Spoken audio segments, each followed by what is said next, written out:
Irmãos, a paz do Senhor. Vamos voltar lá para nossa leitura bíblica, primeira aos Tessalonicenses, capítulo 5.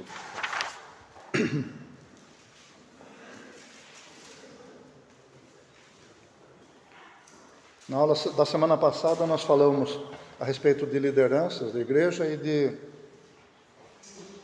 como a atitude de pessoas insubordinadas pode prejudicar o trabalho de liderança e toda a igreja.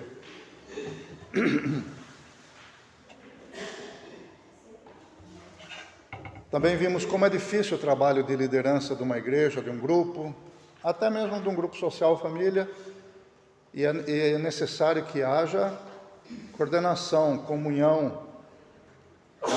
A nossa lição da semana passada tem um título bastante sugestivo a respeito disso.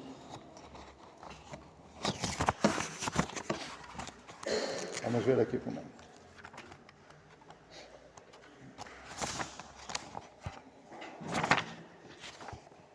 Harmonia, né? Recomendações para viver em harmonia. E nós falamos de uma orquestra, de como uma igreja também pode e deve se comportar como uma orquestra para que funcione bem. E no meio de todas essas dificuldades, porque esta carta de Paulo foi escrita como resposta a problemas levantados. Então, se ele está tratando de indisciplina de membros, de pessoas que não querem trabalhar e que ficam dependendo de modo errado de outros e da igreja, e problemas relativos a dons espirituais que nós vamos ver agora, indisciplina com relação à liderança, desacato à liderança, tudo isso em resposta a alguma consulta feita ou a uma narrativa de Timóteo a Paulo de como estava a situação da igreja. E apesar disso tudo, a gente entra no primeiro versículo da aula de hoje, em que Paulo diz: regozijai-vos sempre. E fica aquela pergunta, mas como é que é possível numa orquestra de problemas, né? Uma orquestra que estava desajustada, em desarmonia, desafinada, ainda Paulo diz: vocês têm que se alegrar intensamente o tempo todo. Vamos analisar essa situação depois da nossa leitura e ver que isto é possível. E como é possível? Como é possível numa vida humana fisicamente desestruturada, não moralmente, mas um cristão fisicamente desestruturado, com muitos problemas, muito motivo para chorar o dia inteiro, como é possível atender a este apelo de Paulo? Alegrem-se muito o tempo todo. É possível isto? É o que nós vamos procurar analisar daqui a pouco. Passamos a leitura? Primeiro aos Tessalonicenses, capítulo 5, versículo 16. Regozijai-vos sempre, orai sem cessar, em tudo dai graças, porque esta é a vontade de Deus em Cristo Jesus para convosco. Não extingais o Espírito, não desprezeis as profecias, mas ponde tudo à prova, retende o que é bom, abstende-vos de toda a espécie de mal. Até aqui. O comentarista da revista dividiu esse restante de capítulo em duas partes. Eu até estava quase cedendo à tentação de emendar tudo as duas lições numa só, porque seriam duas lições curtas. Mas tendo em vista que nós vamos ter assembleia e uma aula mais curta, então já não vou nem emendar mais. Vamos ficar só nessa aqui mesmo.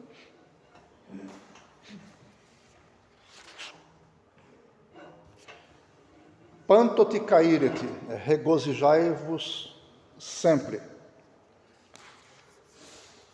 Aqui, o problema aqui, relacionado à igreja, de estar com muitos problemas, era agravado pelo fato de que a igreja estava sofrendo perseguição.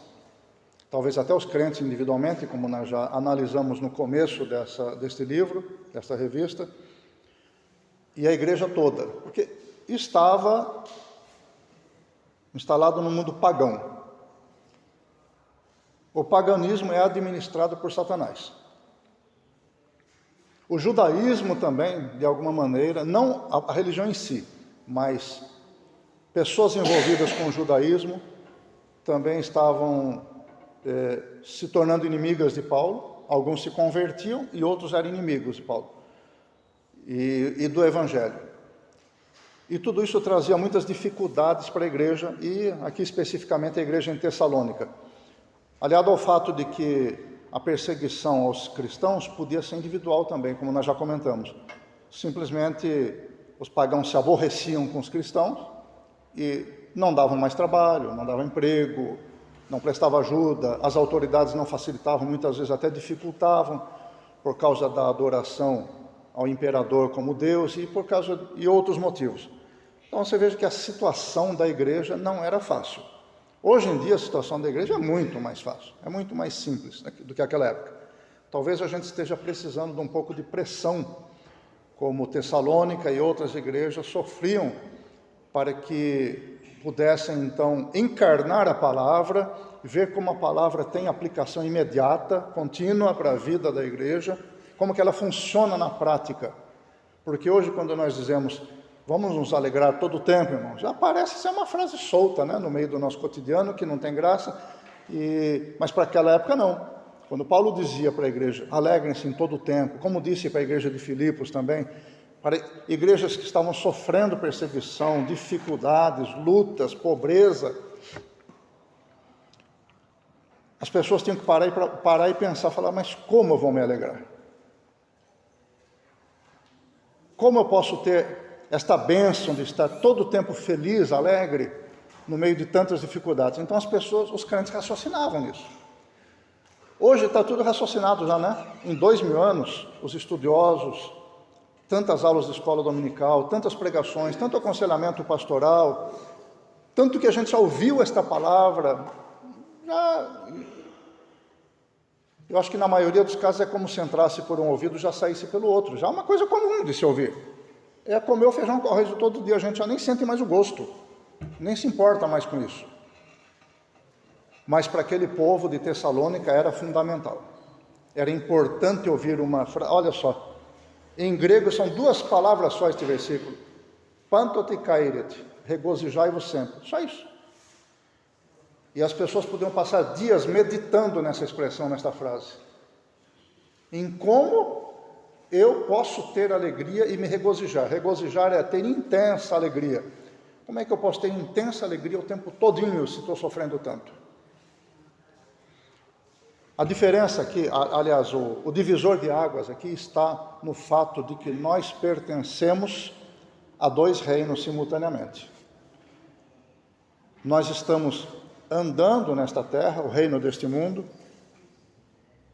Nós convivemos com as pessoas que a grande maioria não tem nada a ver com Jesus Cristo, não tem nada a ver com a nossa religião, com os nossos valores morais e espirituais, e a gente tem que engolir muito sapo, não é verdade? E ao mesmo tempo a gente pertence ao reino de Deus, nós somos propriedade do Senhor. A Bíblia diz em outras circunstâncias que nós somos como embaixadores de Deus aqui na terra, isto é, não pertencemos de fato à terra, mas somos como que enviados por Deus aqui para representar a vontade dele, o reino dele. É nesse ponto que nós temos que nos ater. É como um embaixador representante do governo brasileiro ser enviado, por exemplo, à Ucrânia, agora que está numa situação muito aflitiva. Ele vai estar preocupado com a própria segurança, com a segurança da família dele e se ele vai ter sucesso ou não na missão. Então ele vai ter muitas preocupações. E ele está envolvido também no mundo político e econômico e junto com as cabeças, né? Junto com as pessoas que pensam e administram aquele país. Então ele está correndo risco também. E anseia muito voltar para a sua terra e viver em segurança, em paz, aqui com os amigos, com sua família. Nós estamos numa situação parecida com essa. Assim como o embaixador não é da Ucrânia, não tem nada a ver com aquela guerra, não originou aquilo, não é fomentador daquela guerra, mas ele é um representante do governo para influenciar de alguma maneira, de modo positivo, aquele país e também trazer coisas importantes daquele país para o Brasil. Nós estamos numa situação semelhante como embaixadores do reino de Deus. Não pertencemos a este mundo. Estamos o tempo todo desejando, espero que seja isso que os irmãos sintam, o tempo todo desejando voltar para a nossa pátria, para o reino ao qual nós pertencemos. Este mundo é um mundo vil, é um vale de lágrimas. A Bíblia diz que o mundo jaz no maligno, está sepultado em Satanás. Satanás é quem está dominando as mentes neste mundo, os governos. Agora, aqui no Brasil, nós estamos vendo isso mais de perto, né? A capacidade e o poder que Satanás tem de administrar a vida pública através de pessoas e de autoridades. E nós sofremos com isso, embora não sendo deste mundo. Não sofremos? Imagine como cidadãos aqui no Brasil, você sabe quando você vai perder emprego, quando você não vai ter mais cliente, quando vai ser recusado a você o direito de comprar alguma coisa para comer, quando vai ser proibido se juntar para servir o Senhor. O Naldo falou isso na sexta-feira à noite na oração, né? Faz bem os irmãos que estão aqui, acho que os irmãos que estão aqui são frequentadores dessas orações, mas aqueles que vão ouvir a gravação fazem bem de frequentar estas orações de sexta-feira, porque tem sido uma grande bênção, né? A última oração de sexta-feira reuniu 26 pessoas, uma delas lá na casa do Francisco reuniu 35 pessoas, olha que bênção, olha que maravilha, já é uma congregação reunida em oração, né? E eu lembro que o Naldo sexta-feira falou que a situação está difícil, né? Precisamos frequentar a escola dominical, eu ouvi o Naldo falando para o Estevam isso, para aprender a palavra de Deus, para enfrentar as dificuldades que estão para vir. Ele estava falando também da grave desonestidade que está aumentando, se alastrando no campo profissional dele, entre outras coisas, né, Naldo? Eu não sei se falou alguma coisa agora que eu não estou lembrando. E nós vamos ficando cada vez mais restritos. Nós somos os errados. Nós cada vez mais estamos sendo reduzidos num grupinho apertado e, com isso, sofrendo junto com outras pessoas. Muitas pessoas deste mundo sofrem esses problemas, mas nós principalmente, por quê? Porque nós não somos deste mundo. Nós só vivemos aqui, desfrutamos de alguns benefícios que Deus dá para a humanidade, mas também enfrentamos muitas lutas. Aí está o divisor de água para o cristão. Aí está o porquê Paulo, sendo usado pelo Espírito Santo, pode dizer para mim e para você, para a igreja de Tessalônica: regozijai-vos sempre. Por quê? Porque nós somos embaixadores aqui, não pertencemos a este mundo. Nós vamos sair daqui, vamos voltar para a nossa pátria, devemos sentir saudade. Ontem eu ouvi algumas coisas acontecendo, eu estava, num livro que eu estou lendo, muito bom livro, O Evangelho numa Sociedade Pluralista, o livro que eu estou lendo. O capítulo que eu li ontem tem como título Jesus é a chave da história. A leitura desse livro me motivou muito a louvar o nome do Senhor e a dizer: Maranata, vem Senhor Jesus. Não dá para a igreja permanecer muito tempo nessa terra. Mas enquanto estamos aqui, nós temos que ser dignos representantes. Não importa a guerra que está ao nosso redor e às vezes até nos engolindo. Não importa. Importa que nós somos embaixadores na terra, mas pertencemos ao reino de Deus e devemos ansiar voltar. Ora, se nós temos esta ansiedade boa de voltar para a nossa terra, a nossa pátria, que é o reino do Senhor, que é os céus, se nós temos essa ansiedade e sabemos que lá é um lugar maravilhoso, nós vamos ver Deus face a face, como canta um certo hino evangélico, né? No céu não entra pecado, fadiga, tristeza, nem dor, não há coração quebrantado, pois todos são cheios de amor. Se nós sabemos que o lugar ao qual nós pertencemos é assim, que é melhor do que ganhar toda semana na Mega Sena. Não vamos nem precisar do dinheiro da Mega Sena lá. Nós temos toda a riqueza à nossa disposição. E a maior riqueza é estar na presença do Senhor, vendo o Senhor o tempo todo. Por que nós não vamos nos alegrar? Então nós vamos ficar tristes com os habitantes desta terra? As dificuldades que nós estamos passando aqui, é o que Paulo falou em outra ocasião, as tribulações, as momentâneas e leves tribulações que estamos passando por aqui não podem tirar a nossa alegria. Não podem ser comparadas com a glória que nos espera no céu. Eu vou repetir uma coisa que eu já falei algumas vezes nas aulas. Se você soubesse, por algum meio concreto, que daqui a algumas semanas ou meses você vai receber um prêmio, uma herança, e que as suas dificuldades financeiras, seu problema de relacionamento com a vizinhança vai acabar, porque você pode comprar uma mansão lá no meio, numa ilha, você pode comprar o que quiser com esse dinheiro. Você continuaria a chorar porque está ganhando salário mínimo? Você ia falar, eu vou esperar pacientemente, porque daqui a algumas semanas ou poucos meses, eu vou estar com o bolso cheio de dinheiro, vou ter o que quiser e não vou mais passar por privações. Vou até dar um dízimo milionário para a igreja e depois eu vou viver tranquilo, fazer uma piscina com água quente, sossegado. Você ia parar de se preocupar com o salário que você ganha, com as dívidas que você tem, porque você sabe que daqui a pouco todas as dívidas vão ser quitadas e você vai ter do bom e do melhor pelo resto da sua vida. Você não ia esperar com paciência? Ou ia continuar lamentando, chorando, xingando, brigando com o patrão? Não, você ia esperar com paciência, já com alegria no coração pelo bem futuro, por aquilo que está reservado para você, que você vai receber daqui a pouco. Assim é o céu. O céu é melhor do que todos os prêmios juntos da Mega Sena. Daqui a pouco nós vamos receber isso. Então, a palavra, quando nos diz que nós devemos regozijar-nos sempre, estamos apontando para esse prêmio. É daqui a pouco, meu irmão. Aguenta mais um pouquinho essa tribulação, tenha paciência.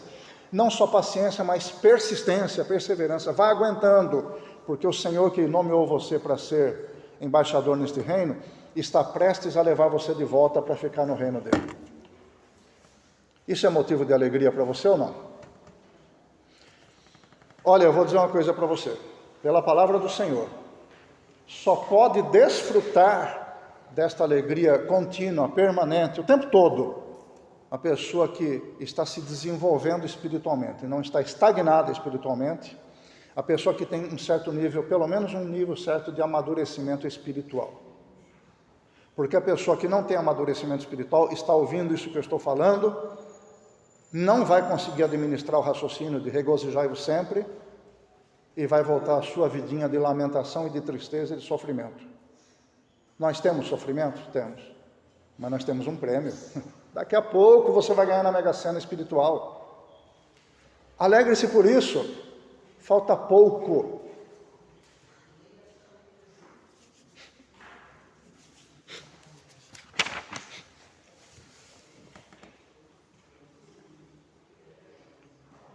Uma tradução bem adequada para sempre, né? Regozijai-vos sempre, uma tradução bem adequada para essa palavra, pantoti, seria em cada ocasião.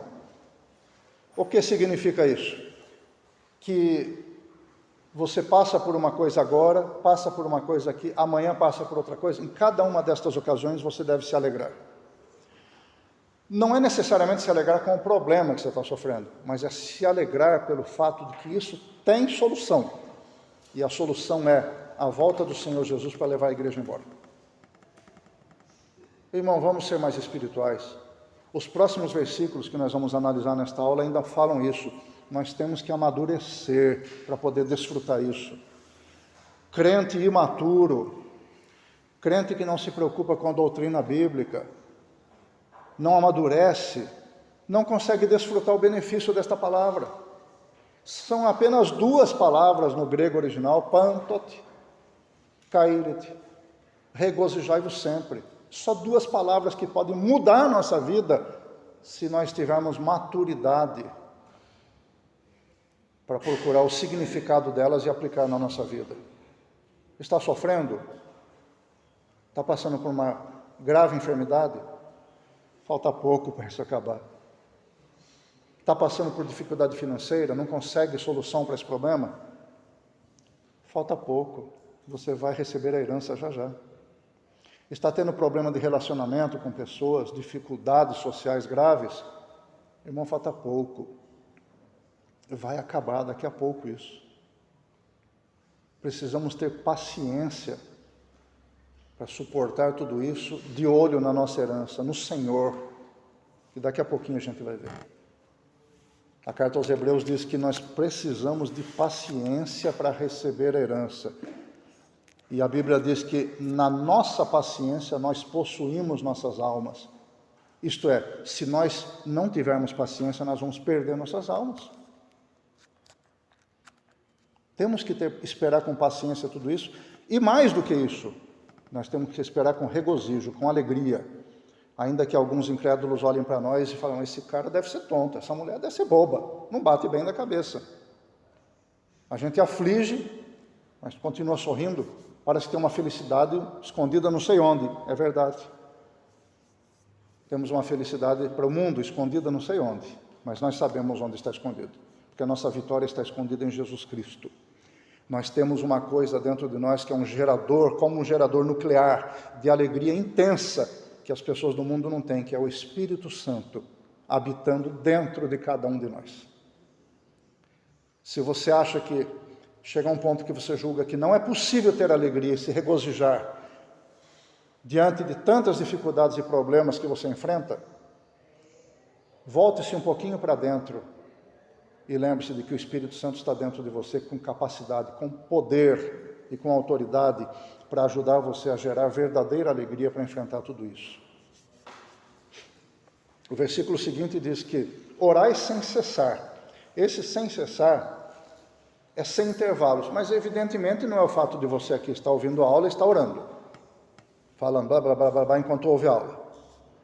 E nem sair com um terço também, rodando o terço pela rua e o tempo todinho rezando o terço. Não é isso. A ideia que esse texto quer nos transmitir é que a nossa vida tem que estar à disposição do Senhor e nossa comunicação com Deus continuamente. Porque o que é orar se não se comunicar com Deus? Quantas pessoas, né? A gente podia fazer um estudo sobre oração, mas não é o alcance da nossa lição. Quantas pessoas deixam de orar porque não compreendem o que significa isso? Quantas pessoas não oram quando são convidadas porque eu não sei orar, eu não tenho palavras bonitas, eu não sei o que falar? Gente, nós não sabemos conversar uns com os outros, nós não sabemos tratar de um assunto que apareça. Aqui dentro da igreja, por exemplo, você tem dificuldade para conversar com alguma pessoa de dentro da igreja, se for necessário? Não vai saber o que falar, não vai abrir a boca e não vai conseguir falar? Tem dificuldade para isso? Porque com Deus é isso, a oração é isso, é conversar com Deus. E você ainda, para conversar com Deus, nós ainda temos uma facilidade, porque falar com as pessoas, a pessoa vai ficar esperando assim, não sabe o que você vai falar provavelmente, não sabe o que você vai dizer, qual é a sua impressão. Mas Deus já sabe o que você está sentindo, já sabe o que você precisa, já sabe o que você está pensando, já sabe o que você vai pensar. Ele já está sabendo. Tudo o que Ele quer é que você chegue diante dEle e abra a sua boca para mostrar que você se preocupa com Ele, com a comunhão com Ele. Ele sabe de tudo. Tecnicamente falando, talvez você e eu não precisássemos nem abrir a boca e nem orar. Tecnicamente falando, não. É como você chegar para uma pessoa, vai conversar um assunto, a pessoa fala, não, eu já sei o que você vai falar.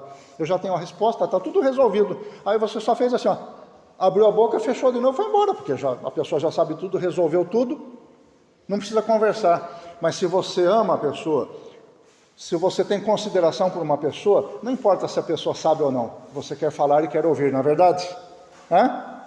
O seu cônjuge sabe que você o ama, mas não quer ouvir também isso? Não quer receber um abraço? Não quer comunhão, comunicação? Ou basta ser técnico e não precisa falar aquilo que já se sabe?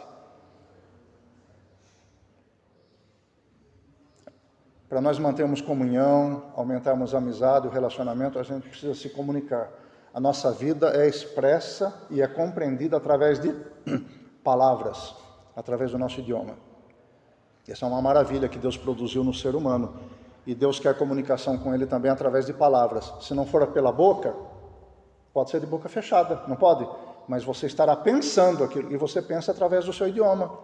Você pensa com as palavras que você aprendeu. Mas eu tenho poucas palavras, eu aprendi pouco, eu não sou estudado. Deus sabe isso. Ele sabe de tudo isso, mas o que Ele quer é que você se expresse diante dEle, porque nosso Deus é Deus de relacionamento. Volto a falar o que já falei inúmeras vezes, uma igreja sem relacionamento é um clube religioso, não é igreja. E como é que nós podemos frequentar um clube religioso que não é igreja? Não estou falando do nosso caso, estou falando teoricamente. Como é que podemos ser membros de um mero clube religioso que não é uma igreja, porque as pessoas não se expressam em amizade umas com as outras, e querer que Deus nos ouça e nos receba? Como é que nós vamos conversar com Deus? Então, a oração é um treinamento relacional. Paulo diz, orai sem cessar, isto é, mantenha esse treinamento, continue a conversar com Deus, abra-se diante de Deus. Em outra ocasião, Paulo diz que nós devemos confessar nossas culpas uns aos outros e orar, acho que é Tiago que fala isso, né? E orar uns pelos outros para nós sermos curados. Por que isso? Porque não que o meu irmão está interessado em saber meus pecados, meus problemas, mas sim que eu vou abrir meu coração e aprender a me relacionar através da minha voz, da minha palavra, e vice-versa. E ele vai aprender a me compreender, e vice-versa. E Deus está disponível para isso a todo tempo. Não é como o irmão que está conversando com alguém um assunto sério, não pode conversar comigo. Não, Deus pode ouvir 8 bilhões de pessoas falando com Ele ao mesmo tempo. Aproveite isso. Aproveite. Porque não é qualquer um que tem essa capacidade, né? Que Deus tem. Não é qualquer um que pode ouvir você falar o que você quiser o tempo todo, ao mesmo tempo em que Ele ouve as outras pessoas. Aproveite isso. Ore sem cessar, isto é, mantenha sempre o seu coração ligado com Deus. Você vai passar por uma situação, fale com Deus a respeito disso, ou pelo menos pense no Senhor.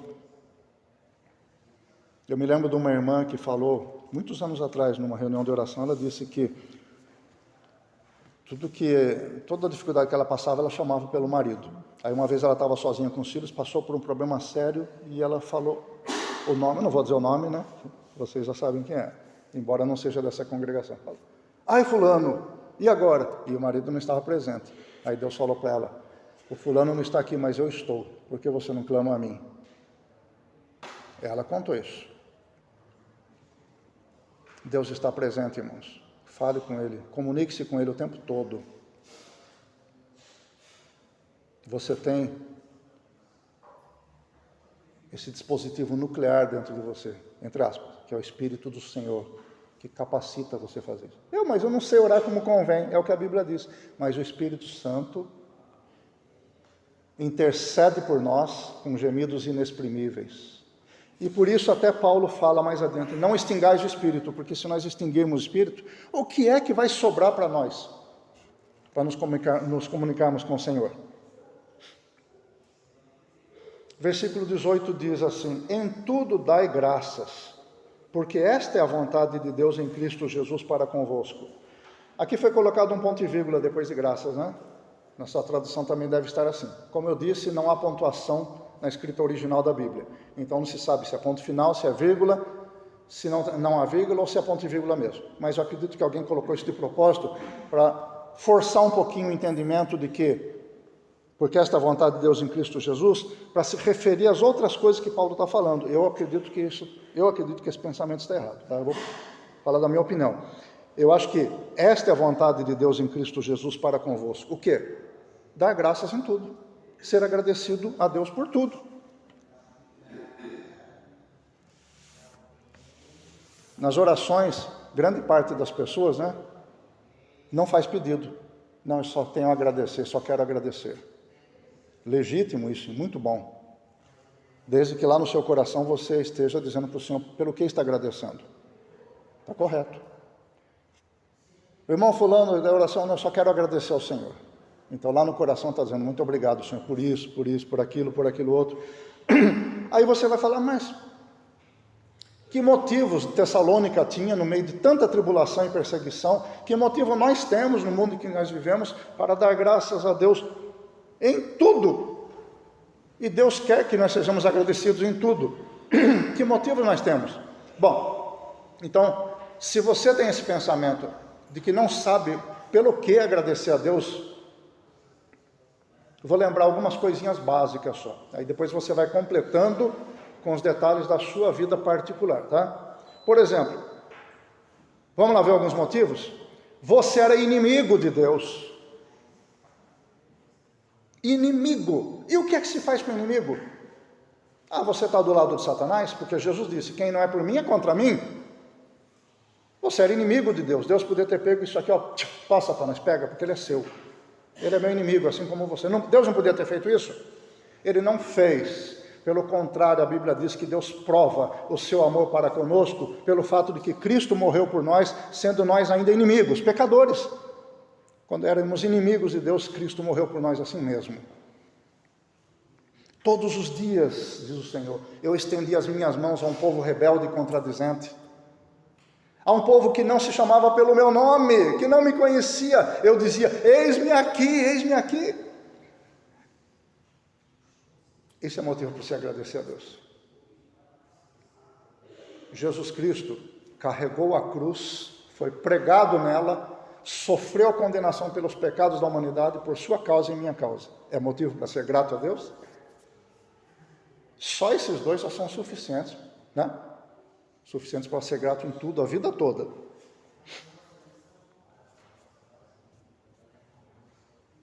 Deus chegou para o inimigo, nós, e expôs a verdade. Permitiu a nós conhecer a verdade.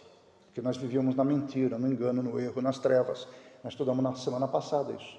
Ele nos permitiu ver a luz e conhecer a verdade. Isso não é maravilhoso? Obrigado, Senhor. Obrigado, Senhor. Porque eu vivia em trevas. Eu me escondia da verdade e me escondia da luz. Mas o Senhor foi persistente. E hoje estou na luz e conheço a verdade. O Senhor perdoou nossos pecados. E não só perdoou, como perdoa. Às vezes está passando um pensamento mau em mim agora, um sentimento ruim, e eu, isso não.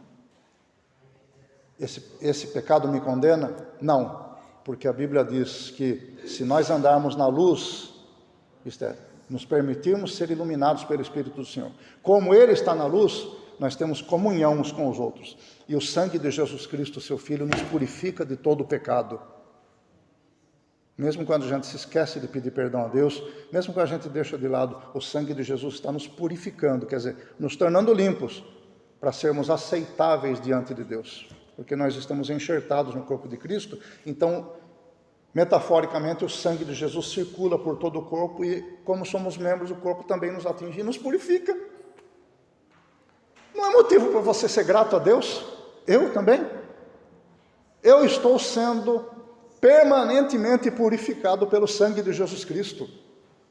Permanentemente. Gente, isso é coisa maravilhosa demais. Tem gente que acha, eu fiz uma besteirinha, se eu não pedir perdão a Deus, vou para o inferno. Nós estamos sendo limpos continuamente pelo sangue de Jesus. O que nós não podemos é nos apegar ao pecado. Aí a gente vai reter, então a gente não é purificado. Não é motivo de ser grato a Deus? O fulano morreu e não pediu perdão por aquilo, ele está purificado pelo sangue de Jesus. É uma maravilha ou não é isso? Para nós sermos gratos. Ele nos fez herdeiros, nos deu o direito de sermos chamados filhos dele.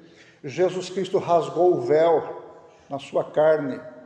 Nós estávamos impedidos de entrar na presença de Deus. Na sua carne, Jesus rasgou o véu, e a Bíblia diz, agora você deve ter ousadia para entrar no Santo dos Santos, através do véu que foi rasgado na carne de Jesus. Meu Deus do céu, o significado teológico disso é grande, mas o significado espiritual é muito maior.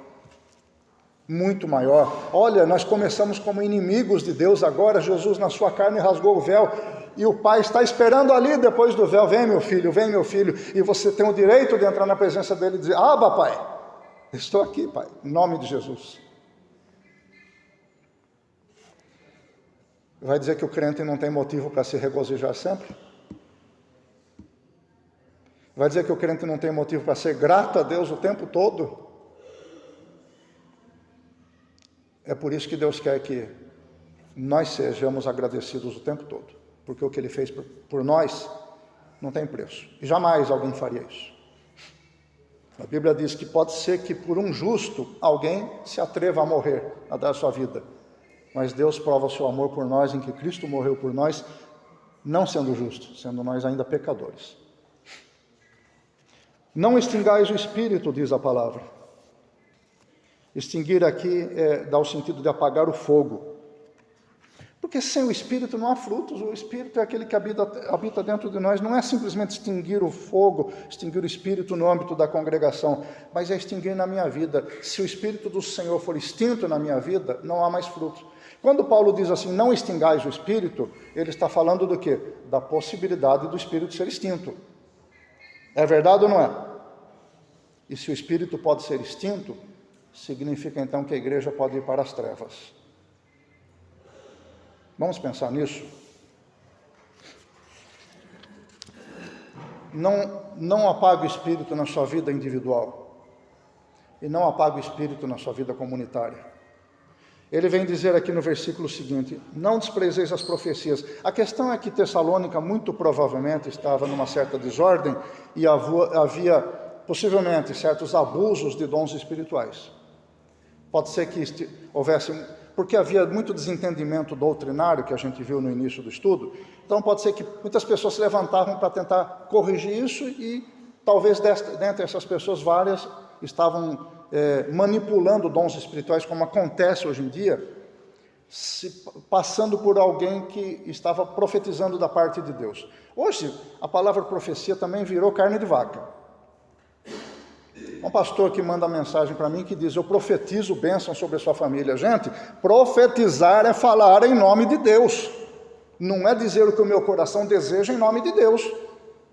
Ninguém pode profetizar se Deus não mandar, porque Moisés falou, aquele que disser que está profetizando em nome do Senhor, sem que o Senhor tenha mandado, vai morrer. Então não invente esse negócio aí, eu vou profetizar bênção sobre a igreja. Não se atreva a fazer isso. Não se atreva a fazer isso. Só profetize aquilo que Deus falar para você. Fale isto. Hoje em dia se descaracteriza muito o dom profético.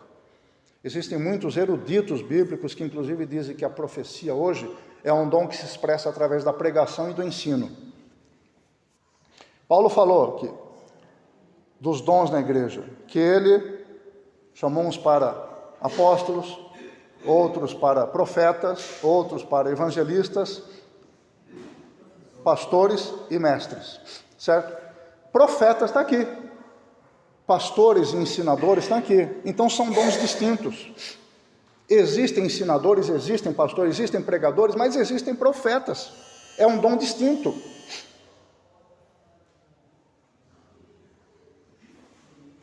E Paulo está dizendo para a igreja, isso inclui toda a igreja, não despreze as profecias.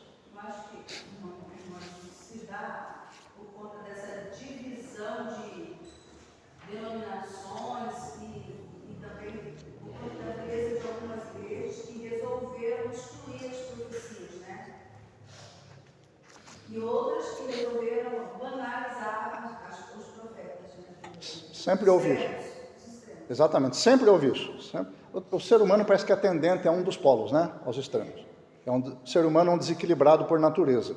Enquanto uns abusam dos dons espirituais, porque eu já contei histórias aqui, já falei de um irmão evangelista de uma denominação, ele tem o dom profético, eu conversando com ele sobre isso, ele falou, irmãos, houve ocasião das pessoas ir à minha casa, todo dia tinha gente batendo palma para ouvir Deus falar. E tinha ocasião que eu não aguentava mais, eu inventava a profecia, no meio de línguas estranhas, para a pessoa me deixar em paz e ir embora. Então existe um extremo de banalizar o dom profético. Eu botaria para correr, eu ia falar. Se fosse o meu caso, eu falava, vai ler a Bíblia, depois a gente conversa. E existe outro extremo, que é rejeitar os dons espirituais. Irmãos, nós temos que amadurecer, em nome de Jesus. O domínio próprio, quer dizer, equilíbrio, é fruto do Espírito.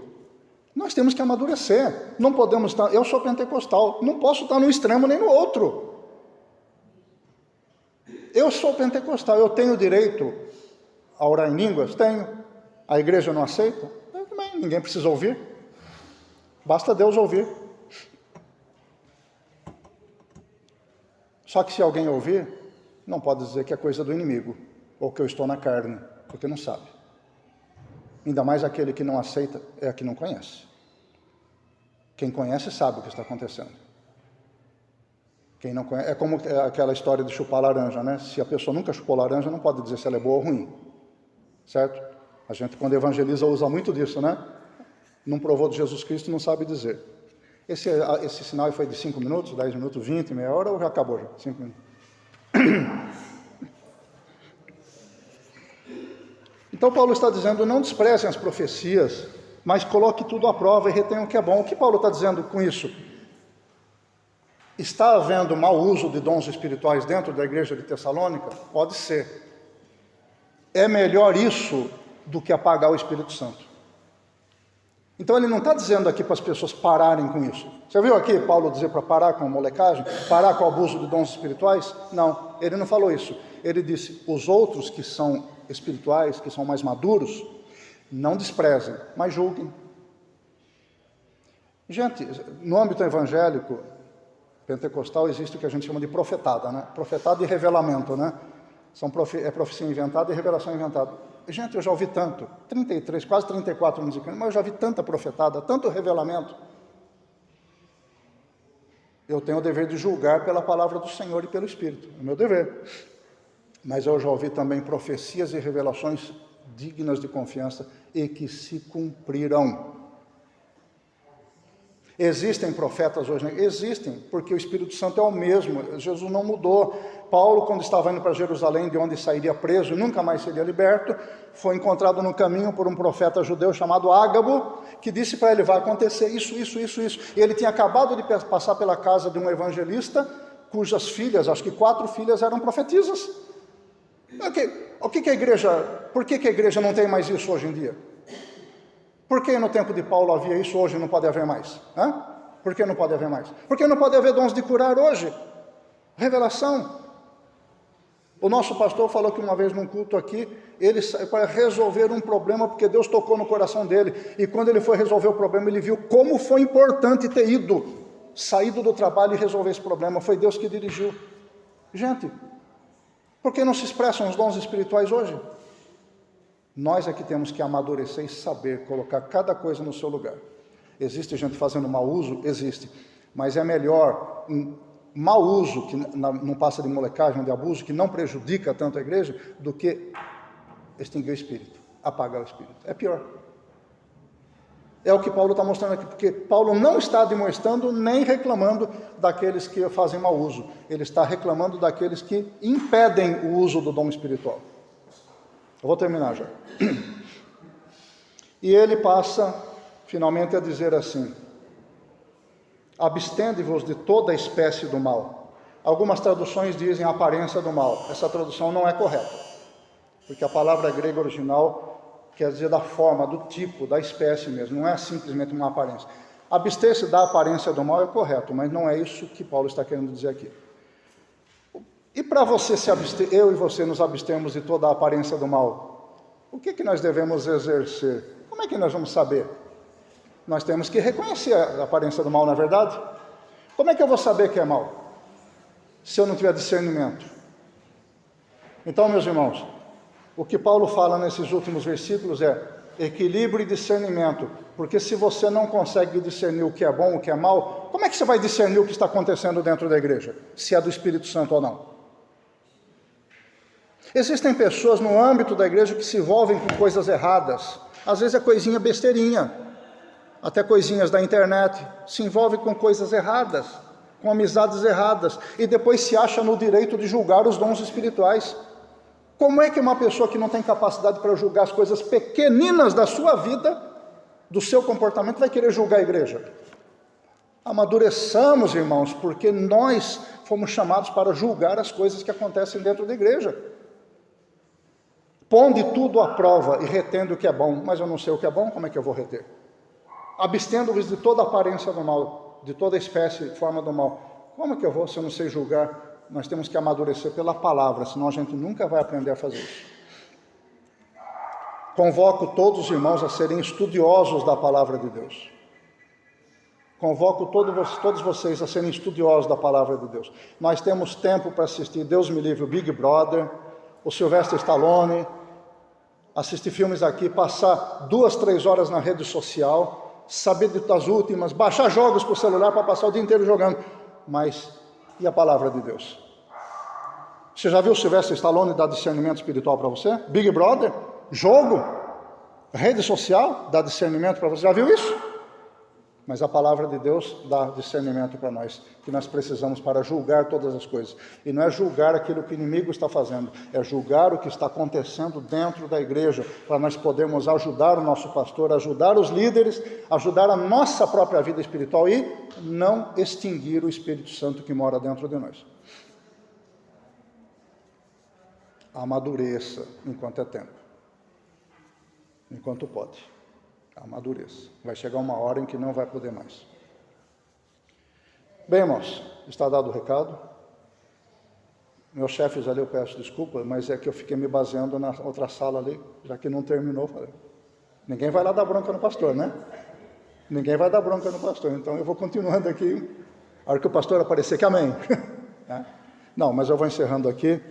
Irmãos, é assim, podemos nos regozijar sempre em tudo? Podemos dar graças a Deus em tudo? Podemos discernir se as profecias são de Deus ou não, se os dons espirituais são legítimos ou não? Podemos? Podemos e devemos, mas para isso nós temos que amadurecer na fé, na palavra de Deus e no conhecimento de Deus, orar sem cessar. Amém, irmãos? Deus abençoe, em nome de Jesus.